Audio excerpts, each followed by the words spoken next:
విద్యార్థులపై private parts లో చేతి పెట్టడం, ఇష్టతరంగా బూతులు మాట్లాడడం, విద్యార్థులకు టీసీలు ఇస్తా అని చెప్పి బెదిరించడం ఇది దుర్మార్గం. ఏఐఎస్ఎఫ్ తీవ్రంగా వ్యతిరేకిస్తా ఉంది, తీవ్రంగా ఖండిస్తా ఉంది. ఇన్ని సంవత్సరాలుగా కొన్ని రోజులుగా సంఘటన జరుగుతున్న కొద్ది కూడా విద్యాశాఖ అధికారులు స్పందిస్తలేరు.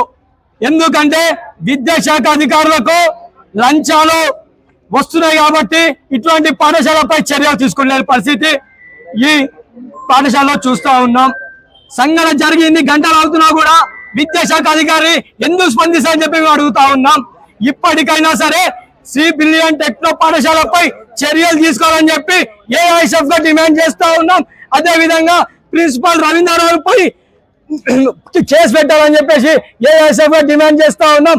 లేని పక్షంలో ఏఐఎస్ఎఫ్ ఆధ్వర్యంలో పెద్ద ఎత్తున ప్రిన్సిపల్ ని కేసు పెట్టేంత వరకు ఏఐఎస్ఎఫ్ ఆధ్వర్యంలో పోరాటం కొనసాగిస్తామని చెప్పేసి ఏఐఎస్ఎఫ్ గా డిమాండ్ చేస్తా ఉన్నాం. చెప్పుకుంటే సిగ్గు